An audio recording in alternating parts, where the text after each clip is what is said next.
ang message ko lang siguro sa kanya, maging happy lang siya palagi. Kasi lahat nasa kanya na. Sobrang blessed si Miss Cathy. And grabe siya kung paano sa aming mga endorsers niya. She's very humble. Alam mo yun, very genuine sa amin. Para kaming, hindi kami basta katrabaho lang. Parang hindi kami nagtatrabaho sa kanya. More like family kami sa kanya. So, yun yung important. How many years ka ng endorser ni Miss I think since 2020. Loyal ka 4 rin years. Hindi ka rin kahit na maraming nandiyan nagkalat na diba? Yes. Kasi importante yun kung sino yung unang mga nagtiwala sa'yo. As long as gusto ka pa nila, nandito lang din ako para Sa sa'yo. bagay nung hindi ka pa nandiyan agad ang Cathy. Hindi pa ganun. Yes.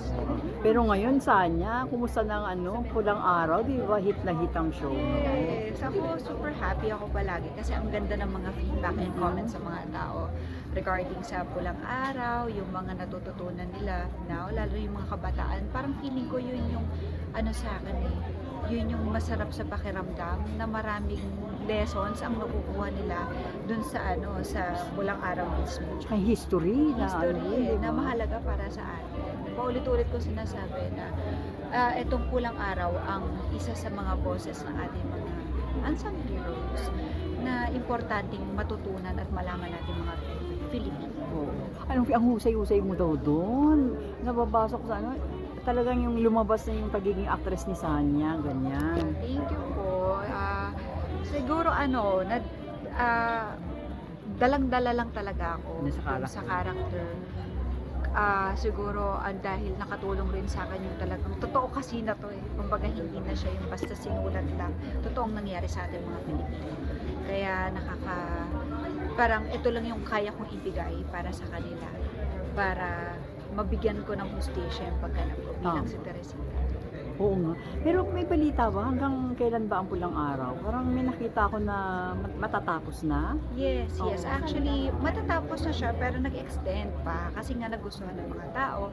So, ayun, humiling pa kung pwede pang i-extend at ginagawa ng paraan.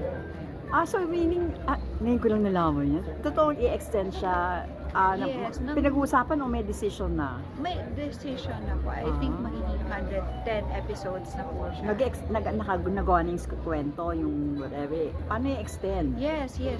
Actually, before pa, napag-usapan na rin. Kaya lang, di ba nga, tayo naman, hindi tayo nagsasabi hanggat hindi pa talaga sure. Ngayon, sure na. Ayun po. At nag-release na rin naman yung iba na Extended siya. So, lampas December hanggang 2025. Sana po gano'n, no? Kung kasi ang dami, kung tutuusin, marami pa mga kwentong gustong ikwento talaga dito sa Pulang Araw. Marami pa mga kwento na hindi pa natin talaga na nahihimay. Kung mabigyan lang tayo ng pagkakataon, mas maganda po sana. Sanya, di ba, ang daming issue ngayon sa Kapuso Network, di ba? Mga kapwa mo Jeme. Yung kaso ni Rita Daniela, di ba? Anong stand mo doon? Hindi na ba ako siya? Yung kay sa kanila, hindi ko po alam kasi Yung kaibigan harassment, diba? Kaibigan ko si Rita and hindi naman po kasi ako nagsasalita as long kasi hindi ko rin naman kilala si Kuya Archie. Though kilala ko si Rita as may kaibigan na masayahin lang talaga siya, jolly. So hindi ko rin alam between them kasi ang makapagsabi lang naman nun silang dalawa pa rin. Pero ikaw bilang babae, di ba? Artista babae, yung mga ganon, di ba? At least lalaban ka, lalabas ka rin, paglalaban mo rin yung mo.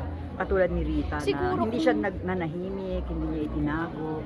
Ay, pag ako, Oo. kung ako at may ginawang, hindi ko alam kung sino, pero kapag may sapak agad sa akin, ako kasi, hindi ko hahayaan. Una pa lang kasi, pag meron ng mga kung kaya, di ba nga, kaya hindi ako nagkaka-boyfriend.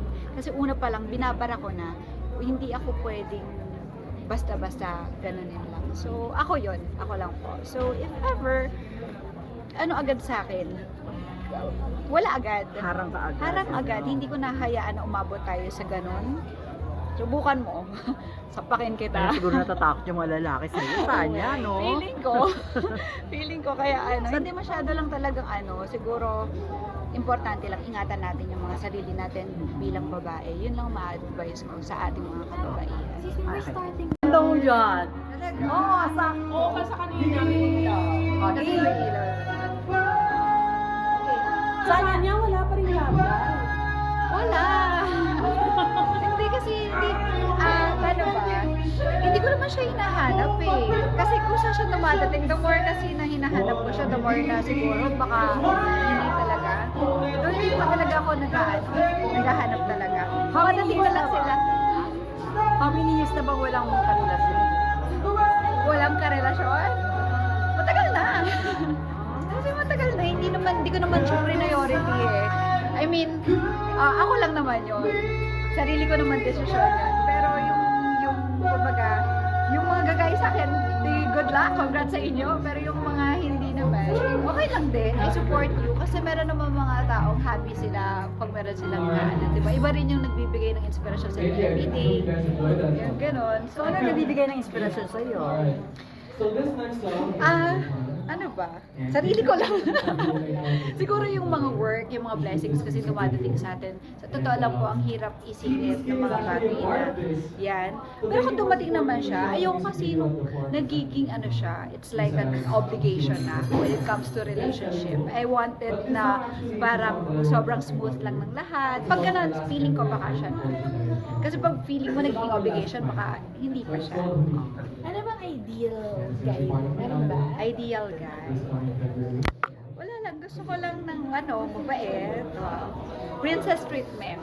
Yan, ganun lang lagi. Siyempre love ako. Provider. Ang daming, baka padami ng padami ito pagka Pero ganun. I mean, hindi na ako naghahanap.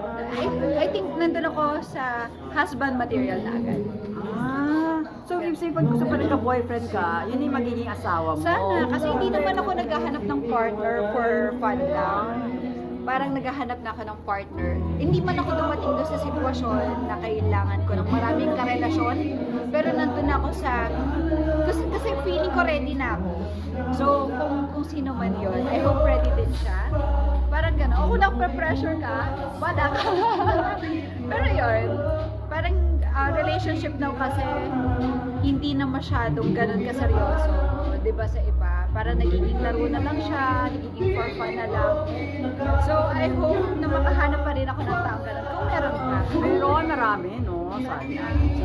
So, ayaw mo na yung mga ganun. Kung they're just there for fun, yung sa nagsasabi nila, pass ka na lang. Yes, kasi pwede naman tayong maging fun ng seryoso tayo. 'Di ba? 'Di ba? So yung sana yung fun nyo is fun sa inyong pareho na nag-enjoy kayo at the same time na walang nasisira at nasasaktan sa relasyon. Anong plano mo sa Pasko? Malamig ba ang Pasko? Lagi naman malamig ang Pasko. Kung Sanay nasa na? Sa Japan tayo. Hindi baka kami, iniisip ko pa po, gusto ko sana mag-Japan. Kasi alam mo naman, lagi tayo masaya. Kaya lang ngayon, lagi ako dito sa, iba pa rin ang Pasko sa Pinas. Family. Yes. Gusto na ba si Jack?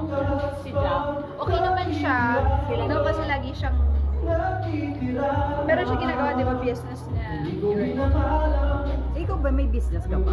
Hindi, pero yun na yung isa sa mga ilo-look forward ko is next 2025, yan ang goal mo. yes. Pwede mo mag-share paano klaseng business yung iniisip mong Next time na. Kapag natuloy na kasi di ba nga tayo, hindi tayo pala salita ng tawag dito na hindi pa natutuloy. Gusto ko muna na ready na talaga. Pag nandiyan na, I hope nandun po. Oh, talaga, sana. Thank you so much, Ito San. na ba yung plan nyo na kayo nila Barbie nasa isang property, di ba? Yes. Natuloy ba yun? Yes, now, nandun na sila. Nakapagpatayo na si Barbie doon. Tapos si Kuya din. Manila, Manila. Opo, dun sa dito na po sa Common Vision. Okay. Same subdivision. Thank you.